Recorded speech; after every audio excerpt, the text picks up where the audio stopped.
The 9/11 Commission Report, Chapter 4.5 Boots on the Ground.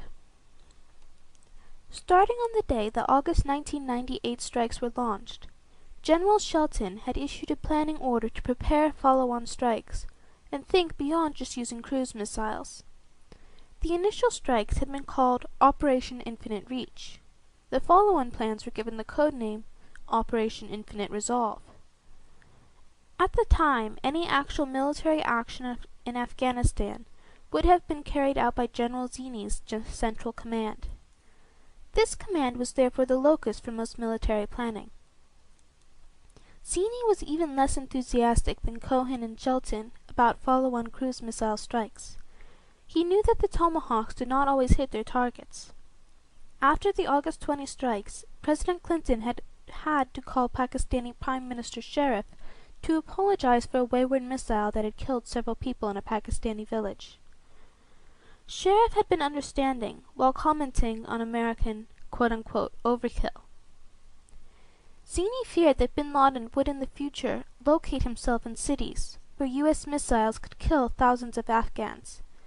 He worried also lest Pakistani authorities not get adequate warning, think the missiles came from India, and do something that everyone would later regret. Discussing potential repercussions in the region of his military responsibility, Zinni said, quote, "It was easy to take the shot from Washington and walk away from it. We had to live there." Unquote. Zinni's distinct preference would have been to build up counter-terrorism capabilities in neighboring countries, such as Uzbekistan, but he told us that he could not drum up much interest in, or money, for such a purpose, from Washington. Partly, he thought, because these countries had dictatorial governments. After the decision, in which fear of collateral damage was an important factor, not to use cruise missiles against Kandahar in December 1998, Shelton and officers in the Pentagon developed plans for using an AC-130 gunship instead of cruise missile strikes. Designed specifically for the Special Forces, the version of the AC-130, known as quote-unquote spooky, can fly in fast or from high altitude, undetected by radar. Guided to its zone by extraordinary complex electronics, it is capable of rapidly firing precision-guided 25, 40, and 105 mm projectiles. Because the system could target more precisely than a salvo of cruise missiles, it had a much lower risk of causing collateral damage.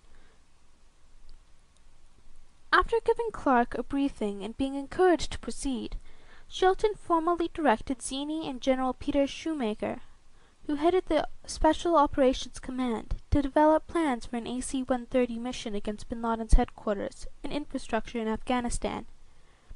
The Joint Staff prepared a decision paper for deployment of the Special Operations aircraft. Though Berger and Clark continued to indicate interest in this option, the AC-130s were never deployed. Clark wrote at the time that Zinni opposed their use, and John Maher, the Joint Staff's Deputy Director of Operations, agreed that this was Zinni's position. Zinni himself does not recall blocking the option. He told us that he understood the Special Operations Command had never thought the intelligence good enough to justify actually moving AC-130s into position. Shoemaker says, on the contrary, that he thought the AC-130 option feasible. The most likely explanation for the two generals' differing recollections is that both of them thought serious preparation for any such operation would require a long-term redeployment of Special Operations forces to the Middle East or South Asia. The AC-130s would need bases, because the aircraft's unrefueled range was only a little over 2,000 miles. They needed search and rescue backup, which would have still less range.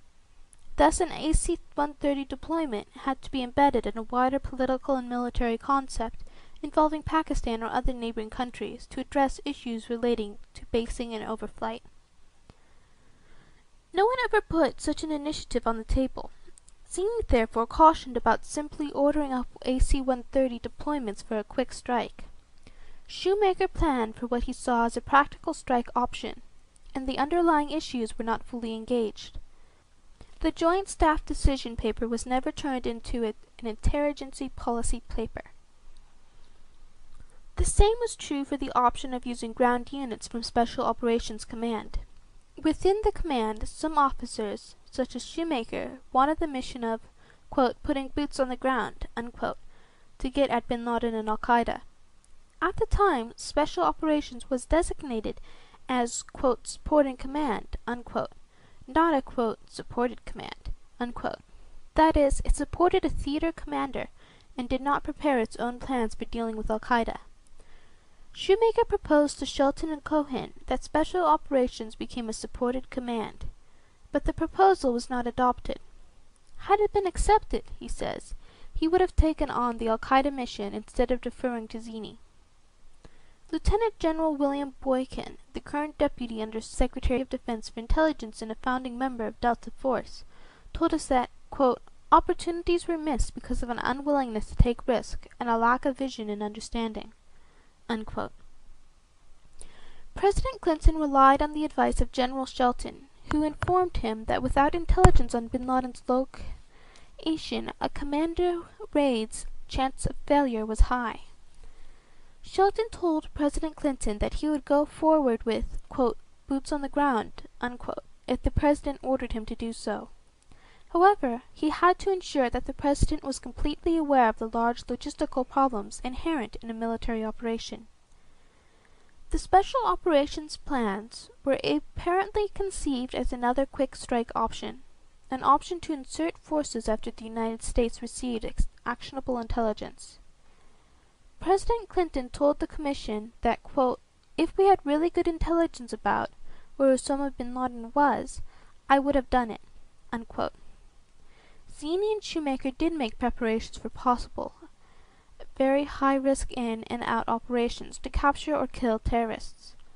Cohen told the Commission that the notion of putting military personnel on the ground without some reasonable certitude that bin Laden was in a particular location would have resulted in the mission's failure and the loss of life in a fruitless effort. None of the officials were aware of the ambitious plan developed months earlier by lower-level defense officials. In our interviews, some military officers repeatedly invoked the analogy of Desert One and the failed 1980 hostage rescue mission in Iran. They were dubious about a quick strike approach to using Special Operations forces, which they thought complicated and risky. Such efforts would have required bases in the region, but all of the options were unappealing.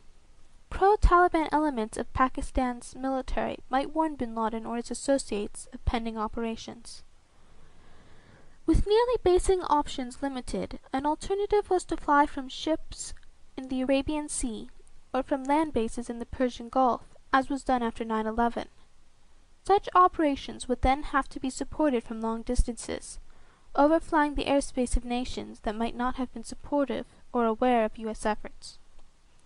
However, these hurdles were addressed, and if the military could then operate regularly in the region for a long period, perhaps clandestinely, it might attempt to gather intelligence and wait for an opportunity. One Special Operations commander said his view of actionable intelligence was that if you, quote, give me the action, I will give you the intelligence, unquote. But this course would still be risky, in light both of the difficulties already mentioned and of the danger that U.S. operations might fail disastrously. We have found no evidence that such a long-term political military approach for using Special Operations forces in the region was proposed to or analyzed by the small group, even though such capability had been honed for at least a decade within the Defense Department. Therefore, the debate looked to some like bold proposals from civilians meeting hyper-caution from the military. Clark saw it this way. Of the military, he said to us, quote, they were very, very, very reluctant, unquote. But from another perspective, poorly informed proposals for bold action were pitted against experienced professional judgment. That was how Secretary of Defense Cohen viewed it. He said to us, quote, I would have to place my judgment call in terms of, do I believe that the chairman of the Joint Chiefs, former commander of Special Forces Command, is in a better position to make a judgment on the feasibility of this than perhaps Mr. Clark? Unquote. Beyond a large-scale political military commitment to build up a covert or clandestine capability using American personnel on the ground, either military or CIA, there was still a larger option that could have been considered: invading Afghanistan itself. Every official we questioned about the possibility of an invasion of Afghanistan said that it was almost unthinkable, absent a provocation such as 9/11, because of poor prospects for cooperation from Pakistan and other nations, and because they believed the public would not support it. Cruise missiles were, and would remain, the only military option on the table. The Desert Camp, February 1999. Early in 1999, the CIA received reporting that bin Laden was spending much of his time at one of several camps in Afghan deserts south of Kandahar. At the beginning of February, bin Laden was reportedly located in the vicinity of the Sheikh Ali Camp, a desert hunting camp being used by visitors from a Gulf state. Public sources have stated that these visitors were from the United Arab Emirates. Reporting from the CIA's assets provided a detailed description of the hunting camp, including its size, location, resources, and security, as well as of bin Laden's smaller adjacent camp. Because this was not an urban area, missiles launched against it would have less risk of causing collateral damage. On February 8th, the military began to ready itself for a possible strike. The next day, National Technical Intelligence confirmed the location and description of the larger camp, and showed the nearby presence of an official aircraft of the United Arab Emirates. But the location of bin Laden's quarters could not be pinned down so precisely. The CIA did its best to answer a host of questions about the larger camp and its residents, and about bin Laden's daily schedule and routines to support military contingency planning. According to reporting from the tribals, bin Laden regularly went from his adjacent camp to the larger camp where he visited the Emiratis. The tribals expected him to be at the hunting camp for such a visit, at least until mid-morning on February 11th. Clark wrote to Berger's deputy on February 10th that the military was then doing targeting work to hit the main camp with cruise missiles, and should be in position to strike the following morning. Speaker of the House Dennis Hastert appears to have been briefed on the subject. No strike was launched. By February 12th, bin Laden had apparently moved on, and the immediate strike plans became moot. According to CIA and defense officials, policymakers were concerned about the danger that a strike would kill an Emirati prince, or other senior officials, who might have been with bin Laden or close by. Clark told us the strike was called off after consultations with Director Tennant because the intelligence was dubious, and it seemed to Clark as if the CIA was presenting an option to attack America's best counterterrorism ally in the Gulf. The lead CIA official in the field, Gary Schroen, felt that the intelligence reporting in this case was very reliable. The bin Laden unit chief, Mike, agreed. Schroen believed today that this was a lost opportunity to kill bin Laden before 9/11. Even after bin Laden's departure from the area, CIA officers hoped he might return, seeing the camp as a magnet that could draw him for as long as it was still set up. The military maintained its readiness for another strike opportunity. On March 7, 1999, Clark called an UAE official to express his concerns about possible associations between Emirati officials and bin Laden. Clark later wrote in a memorandum of this conversation that the call had been approved at an interagency meeting and cleared with the CIA. When the former bin Laden unit chief found out about Clark's call, he questioned CIA officials who denied having given such a clearance. Imagery confirmed that less than a week after Clark's phone call, the camp was hurriedly dismantled, and the site was deserted. CIA officials, including Deputy Director for Operations Pavitt, were irate. Mike thought the dismantling of the camp erased a possible site for targeting bin Laden. The United Arab Emiratis was becoming both a valued counterterrorism ally of the United States and a persistent counterterrorism problem.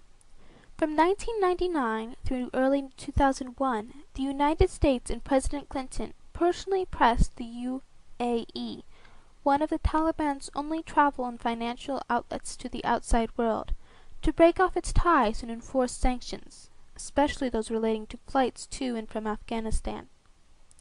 These efforts achieved little before 9/11. In July 1999, UAE Minister of State for Foreign Affairs Hamdan bin Zayed threatened to break with the Taliban over bin Laden. The Taliban did not take him seriously, however.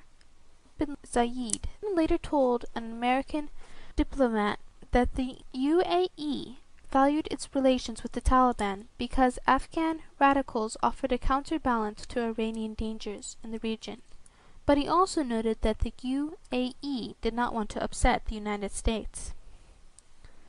Looking for new partners. Although not all CIA officials had lost faith in Tribal's capabilities, many judged them to be good reporters. Few believed that they'd carried out an ambush of bin Laden. The chief of the counter-terror center compared relying on the Tribals to playing the lottery.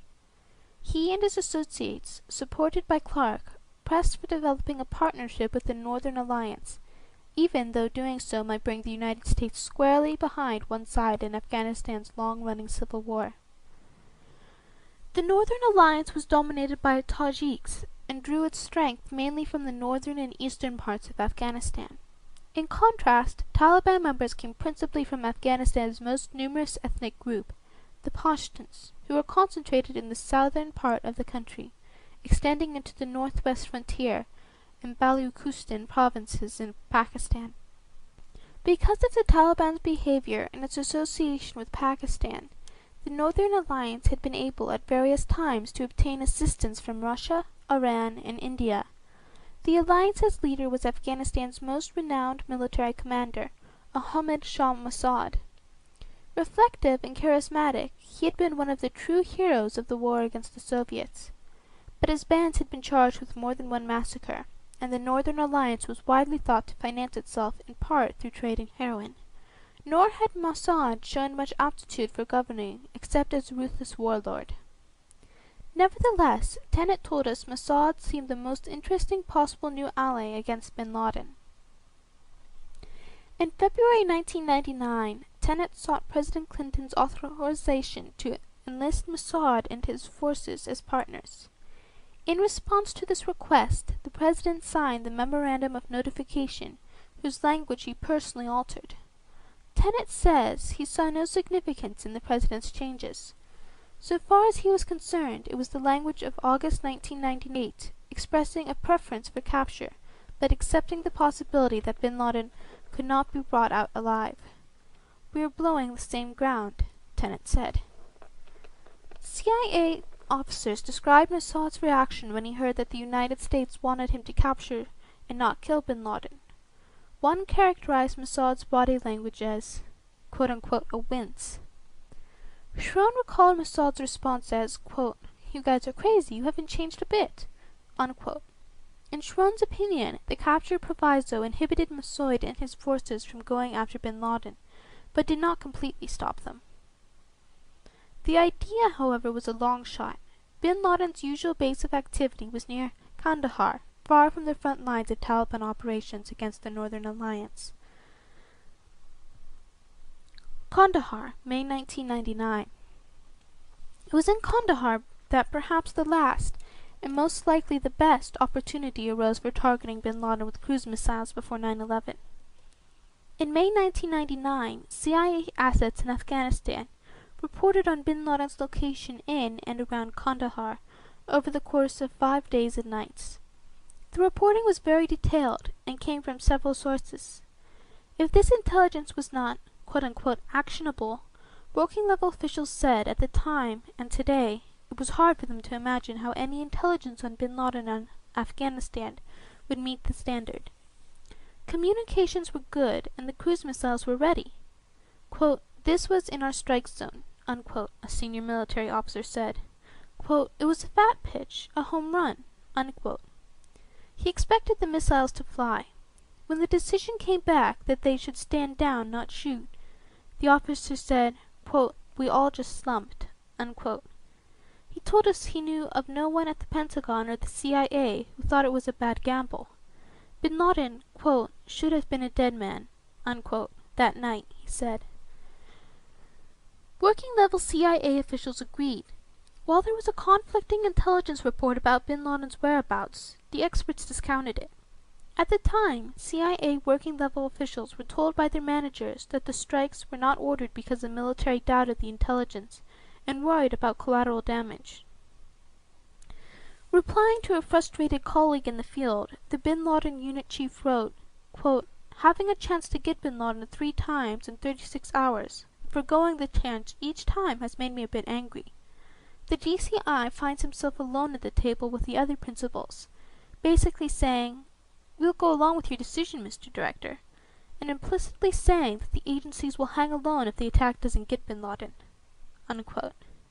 But the military officer quoted earlier recalled that the Pentagon had been willing to act. He told us that Clark informed him and others that Tenet assessed the chance of the intelligence being accurate as 50-50. This officer believed that Tenet's assessment was the key to the decision. Tenet told us he does not remember any details about this episode, except that the intelligence came from a single, uncorroborated source, and that there was a risk of collateral damage. The story is further complicated by Tenet's absence from the critical principals meeting on the strike. He was apparently out of town. His deputy, John Gordon, was representing the CIA. Gordon recalled having presented the intelligence in a positive light, with appropriate caveats, but stating that this intelligence was about as good as it could get. Berger remembered only that in all such cases the call had been Tenet's. Berger felt sure that Tenet was eager to get Bin Laden. In his view, Tenet did his job responsibly. Quote, George would call and say, we just don't have it, unquote, Berger said. The decision not to strike in May 1999 may now seem hard to understand. In fairness, we note 2 points. First, in December 1998, the principal's wariness about ordering a strike appears to have been vindicated. Bin Laden left his room unexpectedly, and if a strike had been ordered, he would not have been hit.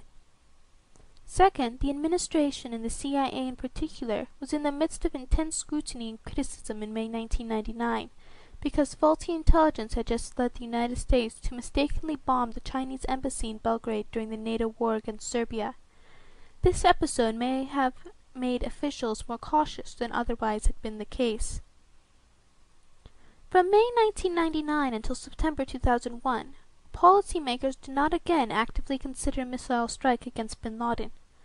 The principals did give some further consideration in 1999 to more general strikes, reviving Clark's, quote, delenda, unquote, notion of hitting camps and infrastructure to disrupt al-Qaeda's organization.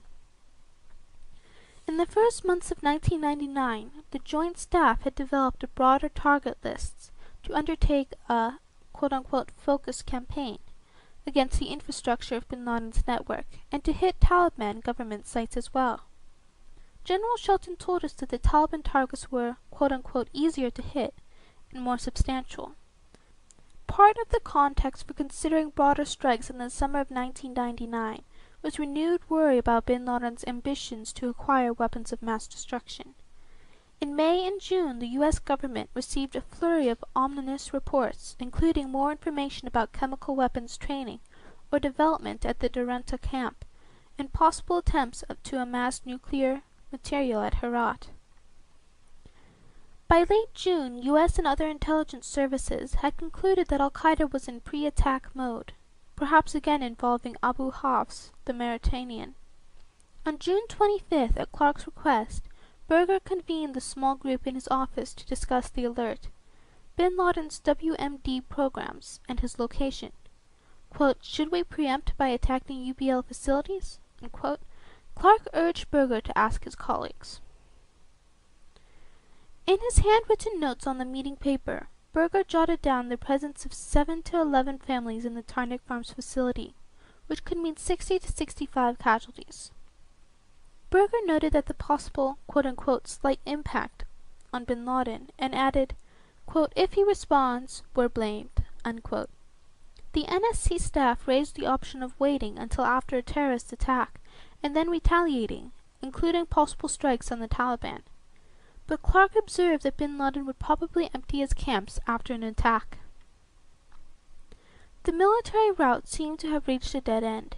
In December 1999, Clark asked Berger to ask the principals to ask themselves, quote, "Why have there been no real options lately for direct U.S. military action?" Unquote.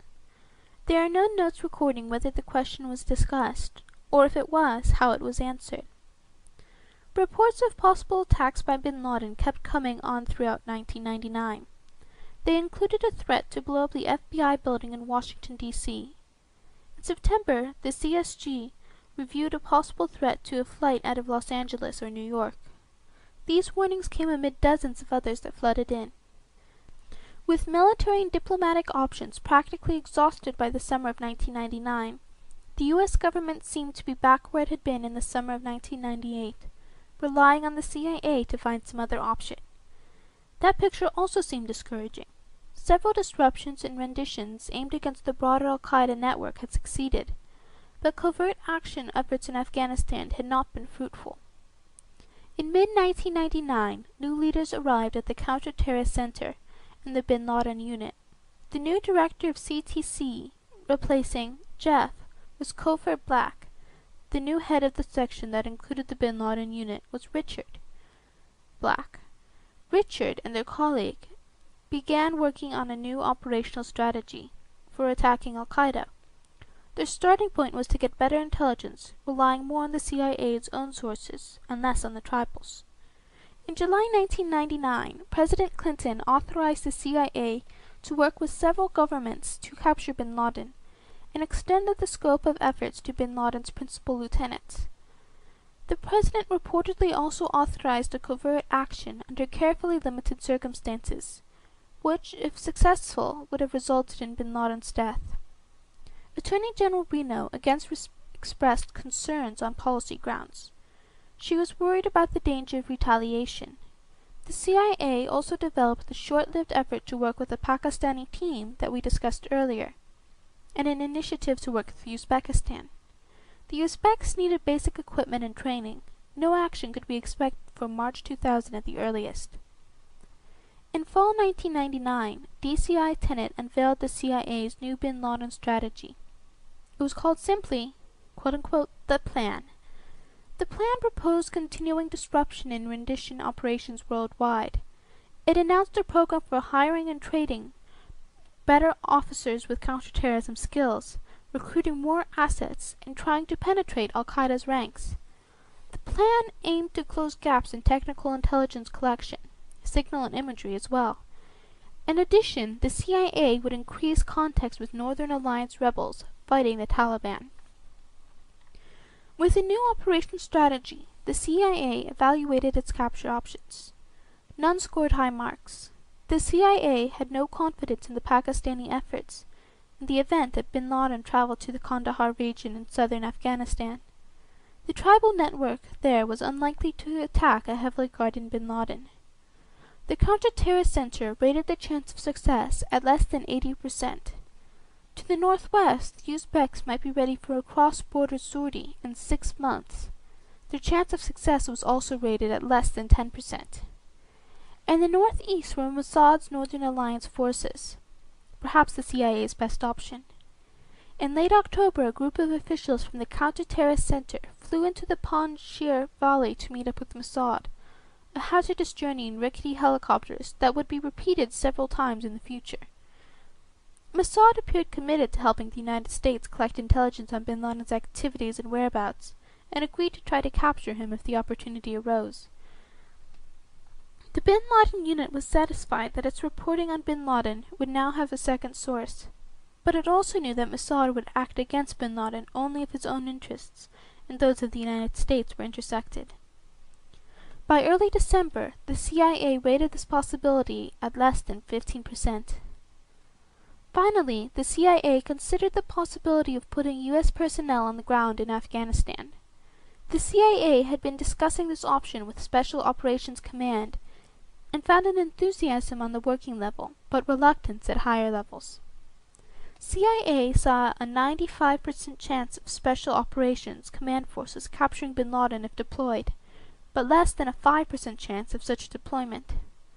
Sending CIA officers into Afghanistan was to be considered quote, if the gain clearly outweighs the risk, unquote. But at this time no such gains presented themselves to warrant the risk.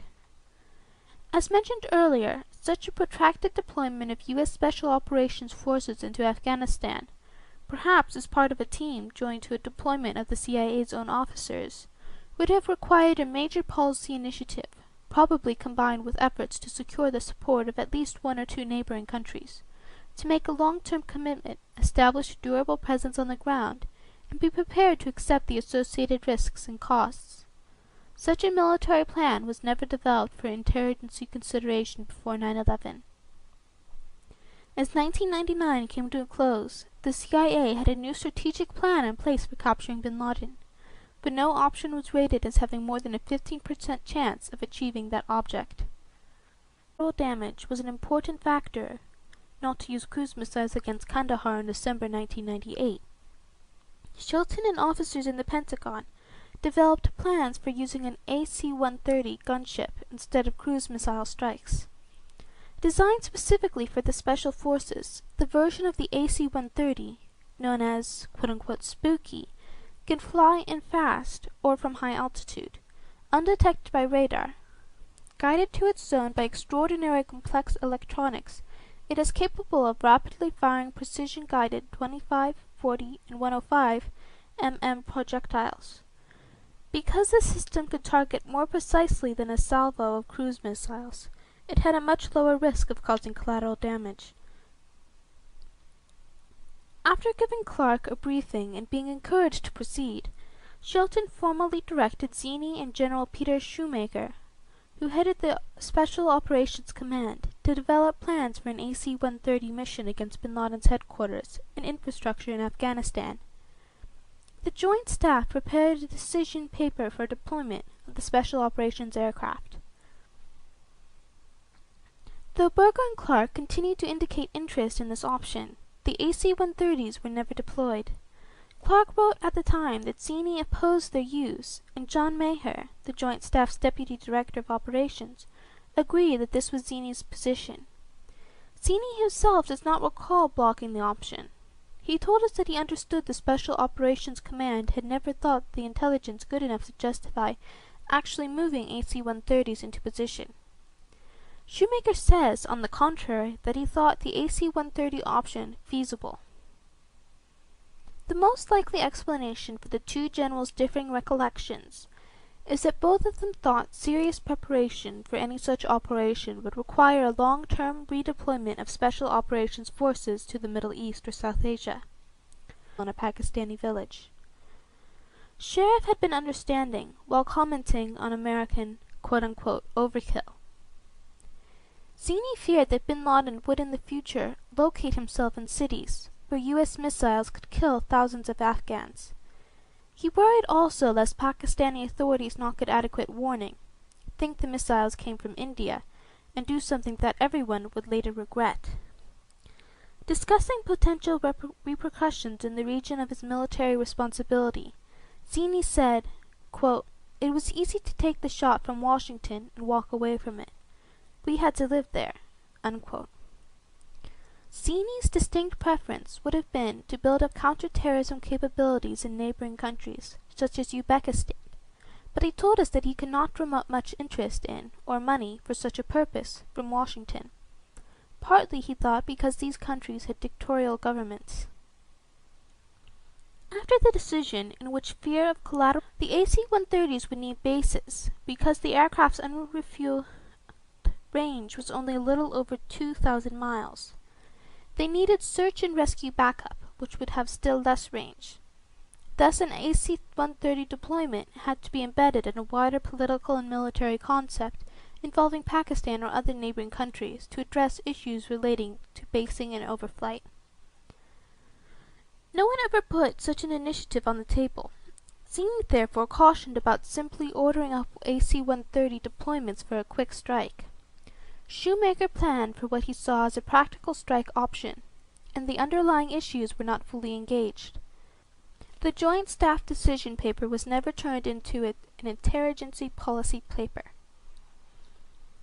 The same was true for the option of using ground units from Special Operations Command. Within the command, some officers, such as Shoemaker, wanted the mission of, quote, putting boots on the ground, unquote. The 9/11 Commission Report, Chapter 4.5. Boots on the Ground? Starting on the day the August 1998 strikes were launched, General Shelton had issued a planning order to prepare follow-on strikes and think beyond just using cruise missiles. The initial strikes had been called Operation Infinite Reach. The follow-on plans were given the code name Operation Infinite Resolve. At the time, any actual military action in Afghanistan would have been carried out by General Zinni's Central Command. This command was therefore the locus for most military planning. Zinni was even less enthusiastic than Cohen and Shelton about follow-on cruise missile strikes. He knew that the Tomahawks did not always hit their targets. After the August 20 strikes, President Clinton had to call Pakistani Prime Minister Sharif to apologize for a wayward missile that had killed several people.